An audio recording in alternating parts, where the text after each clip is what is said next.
Patrick Dempsey spent his entire first major paycheck not on a house, not on a watch, but on a vintage Porsche 356 he still drives over 30 years later, and that was just the beginning. While millions know him as Dr. McDreamy, off-screen, he's a full-throttle racer with a garage that rivals professional collections, featuring rare classics, Le Mans-ready machines, and some of Porsche's most coveted models. But how did a Hollywood heartthrob become one of Porsche's most passionate ambassadors? Let's take a look inside Patrick Dempsey's jaw-dropping, multi-million-dollar Porsche collection. The last car has a story to tell. 1. The 1972 Porsche 911S. This car perfectly captures the spirit of old-school Porsche and is known among die-hard enthusiasts as the 2.4S. This is Porsche's top-of-the-line street model from the early 70s, a thoroughbred of the chrome bumper era, and a favorite of real drivers. Under the rear deck lid sits a 2.4-liter flat-six engine, mechanical fuel injection. No turbos, no electronic trickery, just raw, naturally aspirated power, 190 horsepower, and 160 pound-feet of torque. Doesn't sound like much in 2025, but remember, this car only weighs about 2,315 pounds. It can go 0 to 60 in 6.5 seconds and has a top speed of 145 miles per hour. This thing was punching well above its weight in the early 70s. Porsche ditched the old dog-leg transmission boxes and gave the 911S the new Type 915 5-speed gearbox. It was stronger and slicker, giving drivers mechanical engagement that modern automatics can't replicate. No paddles, no launch control, just a man, a machine, and a clutch pedal. Dempsey's 911S isn't some trailer queen either. Cars like this have been tearing up vintage rallies and historic races for decades. The lineage goes way back. The 911's motorsport roots really took off in the 60s, with big finishes at Le Mans, Monte Carlo, and endurance events across Europe. A nearly stock 911 finished 14th overall and won its class at Le Mans in '66. That told the world Porsche meant business. It's a car that oozes confidence. Not because it's flashy, but because it knows exactly what it is. Now, Dempsey's got a lot of cool Porsches, but this one, the 1972 911S, is special because it's the last of the true old-school 911s before the bodywork got beefier, before emissions equipment dulled performance, and before the 2.7 RS took center stage. Before we check out the next car, don't forget to hit that like button and subscribe to our channel for more videos. It really helps more car lovers find videos like this, and trust me, you'll find the best collections. Number 2. 1973 Porsche 911 Carrera RS 2.7. Many consider this car to be the holy grail of classic 911Ss. It's the Porsche that pretty much rewrote the book on what a 911 could be. And yes, it is worth close to $1 million today. This car was never supposed to be legendary. It was a homologation special, built just to meet FIA rules so Porsche could race in Group 4. The company was struggling to make the standard 911 competitive at high speeds.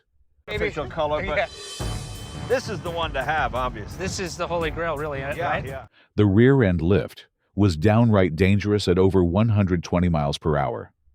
Porsche needed a fix, and fast.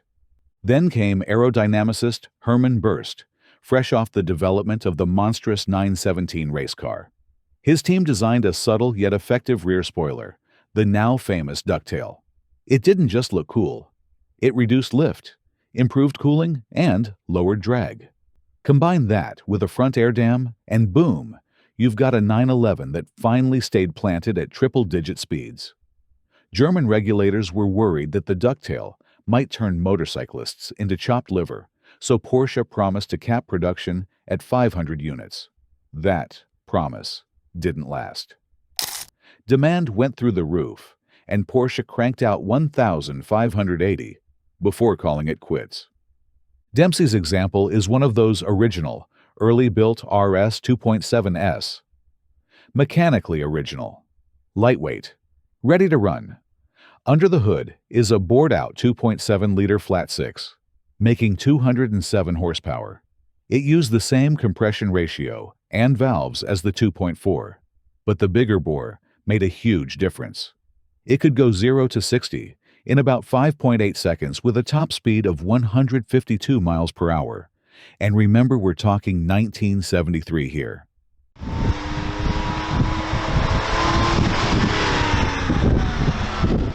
But the RS was more than this. Porsche went on a crash diet to build this thing. Thinner gauge steel, lighter glass, minimal sound insulation. They ripped out everything not essential to speed. No rear seats, no glove box lid, not even a clock in some versions. The final curb weight was just over 2,100 pounds. Every detail on the 2.7 RS was built with a purpose. Even the name Carrera was a throwback to Porsche's dominance in the Carrera Panamericana. The RS, short for Rennsport, a racing sport, a name that would go on to define Porsche's most hardcore models for decades. 3. Porsche 911 SC, 1982.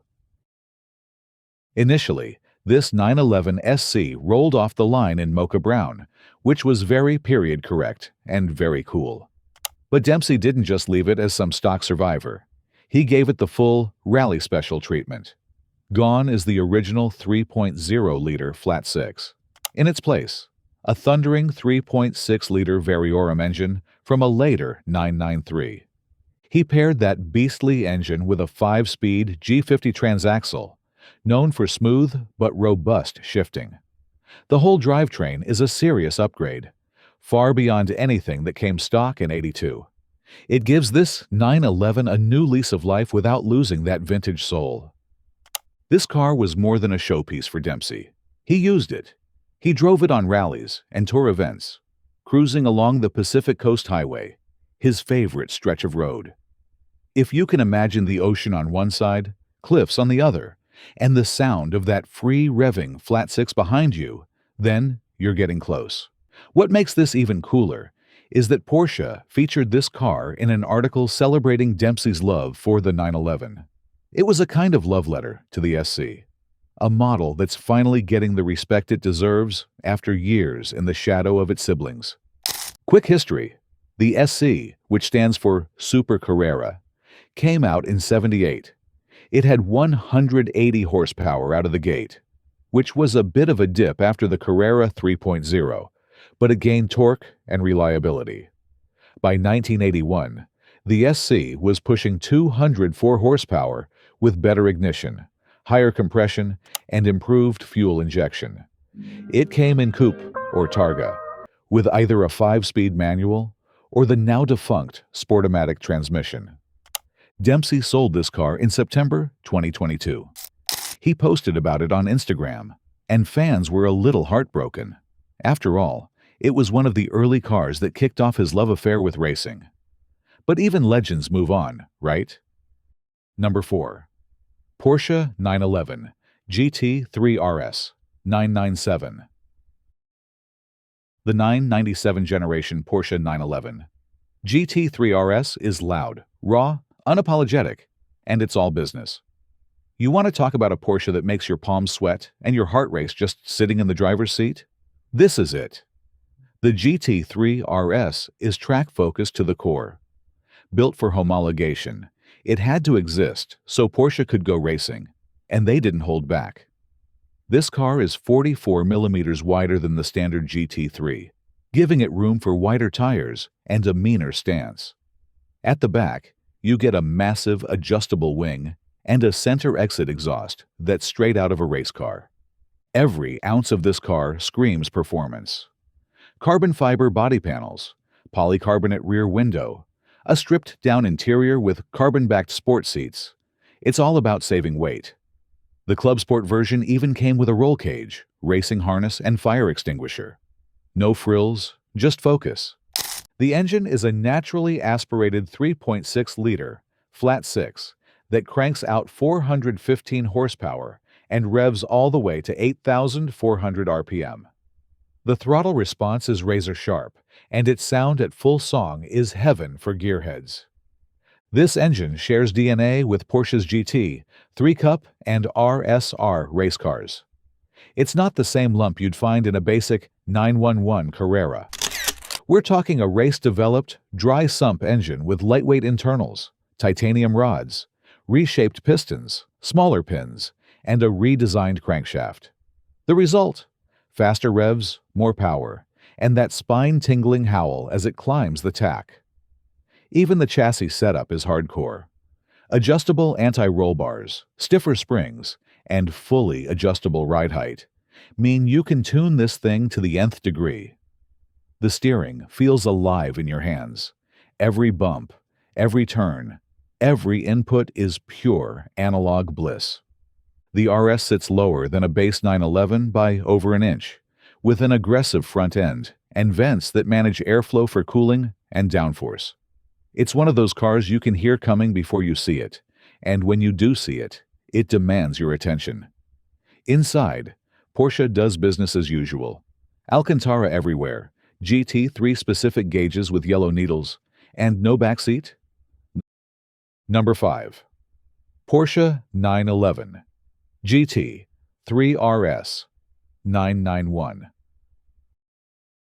Under the rear deck lid of the 911, GT3 RS sits a naturally aspirated 4.0-liter flat-six engine that screams up to 9,000 RPM. People in different classes behind you, trying to get by you. Your situational awareness is you're so alive that you don't think about anything else. It churns out between 500 and 520 horsepower, with torque right around 347 pound-feet. All that power hits the pavement through Porsche's lightning-fast, 7-speed dual-clutch automatic gearbox, known as the PDK, so you can flick through gears like a pro without lifting off the gas. It rips from 0 to 60 in just 3 seconds flat. Quarter mile? You're looking at 10.9 seconds. This thing is every bit as fast as it is focused. Top speed is a cool 193 miles per hour. But the real story here is how it handles, because the GT3 RS was born in the corners. You get Porsche active aerodynamics, which means the rear wing and front diffuser adjust on the fly. There's even a drag reduction system, just like Formula One cars. When you want low drag on the straight, boom, it flattens out. Then it adds downforce in the twisties. You've got 860 kilos of downforce at about 184 miles per hour, pressing this car into the pavement like it's got gravity of its own. For suspension, Porsche gave it a motorsport-style double wishbone setup in the front and a multi-link rear. Throw PSMA adjustable coilovers, and you're basically riding on rails. On stopping power, the ceramic composite brakes clamp down hard, hauling the car from 70 miles per hour to 0 in just 126 feet. It'll pull over 1.24 Gs on the skid pad, so it'll outgrip pretty much anything short of a full-on race car. If the performance doesn't impress you, the looks will. That huge CFRP rear wing, the sculpted fenders, the vented hood. It's aggressive without being over the top. The stance alone tells you this is no Sunday cruiser. Number 6. Porsche 911 RSR 991. This is the same kind of race car that ran in the FIA World Endurance Championship. First impressions, you want to get behind the wheel immediately. But just the diffuser, the whole setup of the car, the engine placement. At places like Spa, Silverstone, and the Holy Grail, Le Mans, the RSR is not street legal. It is a purebred race car, purpose-built for one thing: endurance domination. Dempsey raced it. Back in 2015, he competed in a full WEC season with the Dempsey Proton Racing Team, finishing 6th in the GTE-AM class. His best moment was a second-place finish at the 24 Hours of Le Mans. That's a podium at the most grueling race in the world. The 911 RSR name has a history going back to 1973, starting with the Carrera RSR 2.8. These cars have always been about pushing the limits of what a Porsche 911 can be. Unlike traditional 911s, which have a rear-engine layout, the RSR moves the engine closer to the middle of the car for better balance. It's still a flat 6, but this one's a 4.2-liter version pumping out around 520 horsepower. That might sound similar to the GT4 RS, but everything here is turned up because it has to survive 24 hours of redline abuse at over 8,000 RPM. What's wild is how much this car shares with the GT4 RS. You've got that same silhouette, the big carbon wing, and that signature Porsche stance. But under the skin, it's a completely different animal, stripped out, track-focused, and battle-hardened. At Le Mans, these cars hit over 186 miles per hour on the Mulsanne Straight. That's not just fast, it's warp speed when you're surrounded by 60 other cars, dodging GT traffic and chasing prototypes in the dead of night. Everything about the RSR is built for survival and speed. It sacrifices comfort, convenience, even visibility, all in the name of performance. Number 7. Porsche 718 Cayman GT4 RS Clubsport. This Porsche is one of Patrick Dempsey's Porsche lineup's most hardcore, purpose-built machines. Patrick took the wheel in the Porsche Endurance Challenge North America and even blasted through stages of the legendary La Carrera Panamericana in Mexico with this car.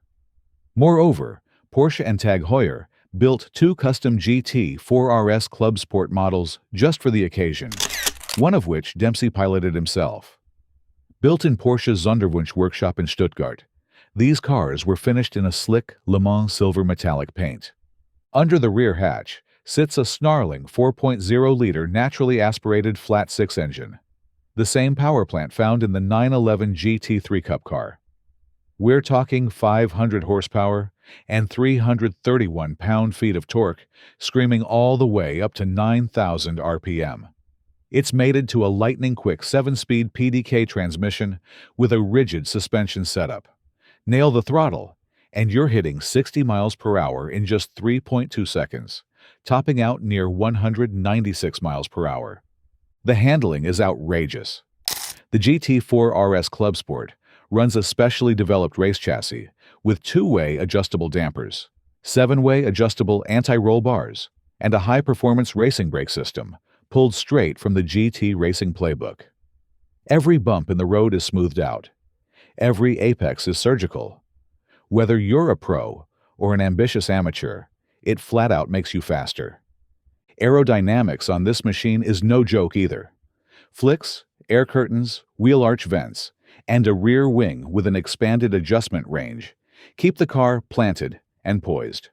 Oh, and in true Porsche fashion, much of the bodywork, including the doors and wings, is made from natural fiber composites. It's light, it's greenish, and it cuts through the air like a blade. Inside, it's pure business. A welded-in roll cage surrounds an FIA-spec Recaro racing seat with 6-point safety harnesses. There's even a massive 115-liter FT, 3 fuel cell for endurance racing. Number 8. Porsche Panamera Turbo. Forget everything you thought you knew about 4-door sedans. Panamera to me is a very good car. It just looks absolutely beautiful. It's part of the tradition and the heritage of that is Porsche. The second-generation Panamera ditches the old, bulky design and looks sleek and sharp. It's longer, lower, and leaner, with styling cues that pull from the legendary 911. You might even catch yourself doing a double-take when it rolls by. Now, under the hood of the Panamera Turbo beats a twin-turbo 4.0-liter V8 heart, pushing out a massive 550 horsepower and 567 pound-feet of torque. That's enough muscle to launch this executive cruiser from 0 to 60 in around 3.6 seconds. With launch control engaged, it straight up rockets off the line like a much smaller sports car. It's a big-body sedan that drives like it's half its size. This is the car Dempsey drove up the Goodwood Hill, albeit in prototype form. He took on one of the most famous hill climbs in the world in a full-size luxury sedan and made it look easy. His words were, "spectacular ride." Now, when Dempsey took it up the hill at Goodwood, he wasn't just putting on a show. He was part of the final testing phase before Porsche revealed the full production version at a special event in Berlin. Inside, the Panamera Turbo is a far cry from bare bones. Porsche redesigned the cabin to be clean and modern, doing away with the button overload from the last generation. In its place, you get a slick touchscreen setup that runs Porsche's updated infotainment system, plush leather-trimmed seats, dual-zone climate control, and even a refrigerated glove box. But it gets better. The Panamera glides. Thanks to the optional adjustable air suspension, it absorbs rough roads with grace. It's composed, it's smooth. But if you hit the twisties or hammer the gas, the Panamera wakes up and reminds you it's still a Porsche. Number 9. Porsche 911 Targa 4S 992. Next up in Dempsey's jaw-dropping garage is a Porsche that blends top-down luxury with raw, modern power. The Targa has been part of the Porsche family since 1965. Hey guys, it's Patrick Dempsey here. Another Porsche. That's right. To support my nonprofit, I'm going to give you the chance to win a 2020 Porsche 911 4S Cabriolet. It was originally built as a safer take on open-top driving before rollover protection was baked into all convertibles. Back then, it came with a manual roof and that distinctive roll hoop. These days, that hoop's more about style and stiffness than safety. But it's still very much the Targa's signature look. Pop the roof on this thing, and in just 19 seconds it transforms from a coupe to something that feels like cruising Highway 1 in an old roadster, except with twin turbos and all-wheel drive under your feet. The engineering here is nuts. You're watching an elaborate piece of automotive theater every time that glass dome slides away. Porsche didn't forget its roots either. Dempsey had the Heritage Design Edition, a limited run in appreciation of the old days, with retro decals, a deep burgundy color scheme, and interior details like leather and velour seats that look straight out of the 60s but feel like $1 million. Under the rear deck sits a 3.0-liter flat-six, twin-turbocharged, and cranking out 443 horsepower. Hooked up to Porsche's silky smooth 8-speed PDK gearbox and that advanced all-wheel drive system, it'll rocket you from 0 to 60 in just 3.6 seconds. Sure, that's 0.2 seconds slower than the regular 4S, and the top speed's off by just 1 mile per hour. But unless you're timing laps at Laguna Seca, you won't care. It's still blisteringly fast. What makes this Targa special is how it delivers. Older Porsche purists may miss that naturally aspirated howl, but the modern turbo setup means instant mid-range punch. The throttle response is still razor sharp. It might sound a little whooshy when you're flat out, but the grin on your face will drown that out. The real charm here lies in the experience. The Targa's panoramic rear screen and that legendary hoop wrap around you like a luxury cocoon. It's a bubble of calm that still connects you to the road like any 911 should. Unlike the purists' GT models, this one's less about grinding out lap times and more about enjoying the drive, rain, or shine. Number 10. Porsche 356 Speedster. Lastly, we're diving into sacred ground. The car that started it all for Patrick Dempsey. This is a 1963 356. His 1963 Porsche 356 Speedster isn't just a collector's piece. It's his first car, bought with his very first Hollywood paycheck after Can't Buy Me Love. That's the kind of story that sticks. He dropped about $8,000 or $9,000 on it back in the day, and looking back, he calls it the best investment he's ever made. That should tell you something. Dempsey said he could let the car sit for months and turn the key, and it would fire right up like it was eager to stretch its legs. That kind of reliability in a classic is rare. The 356 was the first car to wear the Porsche badge, dreamed up by Ferry Porsche, and built for agility, simplicity, and style. That rear-engine, air-cooled setup, borrowed from the Beetle but turned into something so much more refined. Its sloping lines, split windshield, and low-slung body made it a head-turner even before the Speedster variant showed up. The Speedster itself was introduced in 1954 and immediately became the cool kid of the 356 family. Low windshield, stripped-down interior, all about the driving. The 1963 version Dempsey owns is part of the B Series, which came with a 1.6-liter flat 4, pushing out around 75 to 88 horsepower. That might not sound like much today, but with a weight just north of 1,700 pounds, it had more than enough go to make your Sunday drives feel like races through the Alps. 0 to 60 in around 12.8 seconds is not exactly blistering, but it wasn't built for stoplight sprints. It was built for balance. Rear engine grip, torsion bar suspension front and back, and just the right amount of flex to make it feel alive in your hands. Its top speed was right at the 100-mile-per-hour mark, which was flying back then. This car was built with a purpose. It won races. It ran in the Mille Miglia. It even tasted victory at Le Mans. That legacy seeps into every inch of metal, every rev of the engine. What sets the 356 apart is that it's the spiritual blueprint for everything Porsche would go on to build. You can see echoes of the 356 in every 911, in every Cayman, even in the electric Taycan's curves. For collectors, it's the holy grail material. For Dempsey, it's a lifelong companion. Which Porsche in Dempsey's garage would you take for a spin? Let us know in the comments. If you're into celebrity car collections, rare motorsport machines, and everything Porsche, make sure to subscribe to our channel and turn on notifications. There's plenty more coming your way.